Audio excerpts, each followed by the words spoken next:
this official death toll is just becoming a real tragedy.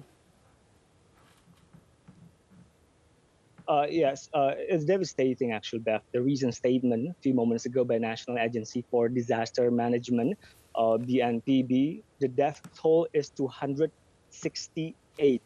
268 people are missing, 151, 1,008 injured, 58,306 people evacuated in several evacuation centers. If we take a look at the numbers, previously there were discrepancy.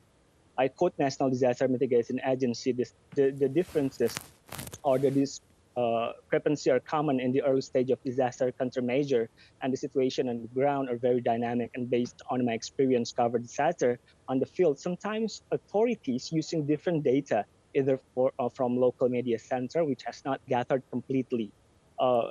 We, Liputan SCTV, sent 3 teams to Cianjur, West Java, and there share most likely the same stories.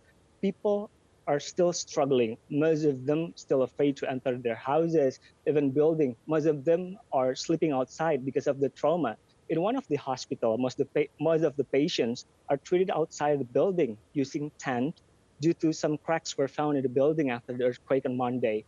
Most of the patients are scared to be treated inside the building, and the electricity power is also become the main issue. In most of the area, the power has not been restored. Liputan 6 SCTV journal, who stand by in one of the hospital called Sayang Hospital, told me there are 70 people died there, and most of them, 60% to be exact, are children. A few hours ago, President Joko Widodo visiting one of the most severe location called Cugenang area, and say the government will provide compensation up to about $3,200 each for owners on heavily damaged homes.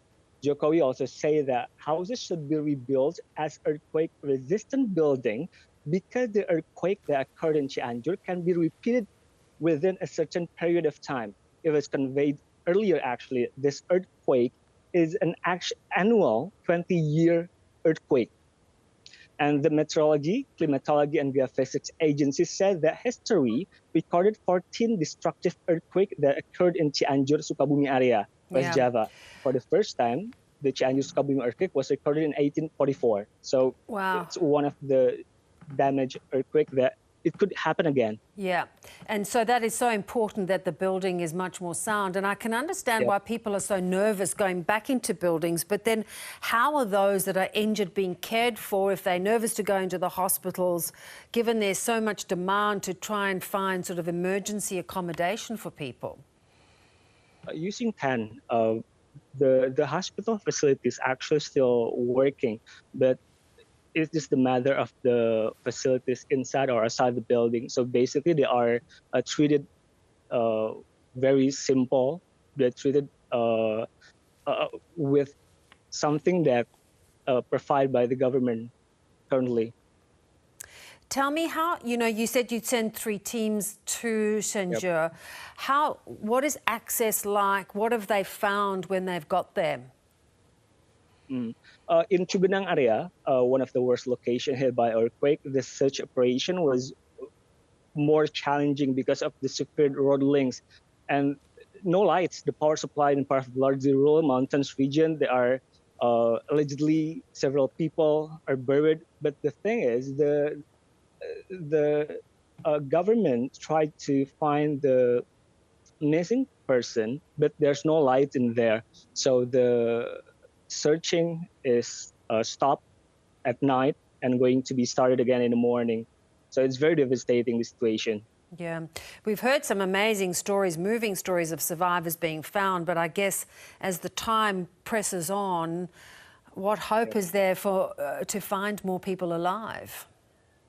Yep, you are correct. We are running out of time, especially the epicenter of the shallow 5.6 magnitude quake was near falling buildings, and landslides triggered by the tremor killed most of the victims. So it's very hard, especially the rural area is covered by the dirt and landslides. Yeah. And let's talk about those landslides. How much are they complicating matters? Oh, Cianjur is one of the area. It's not like a big city that we can imagine.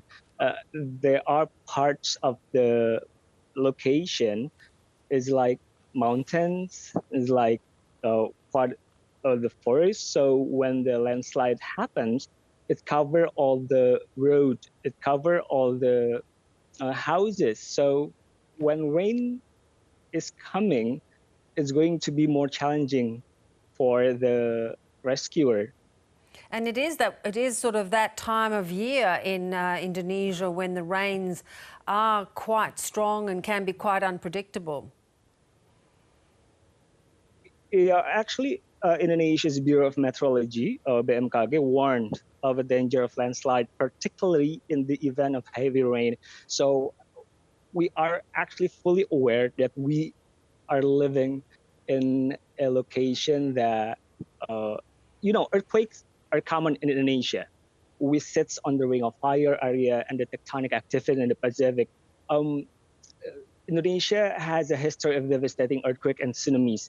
But then again, the government needs to make the people well prepared for this kind of devastating earthquake, And that's why the president told us that the government will provide uh, houses that it needs to be, when the earthquake hits, the houses need to be strong. Yeah, it needs to be far more stable. Well, that Yep. is encouraging indeed if that will happen. Riko, we appreciate your time, and I know this is going to be a long time yet covering this story for many of you. Thank you. Thank you, Beverly.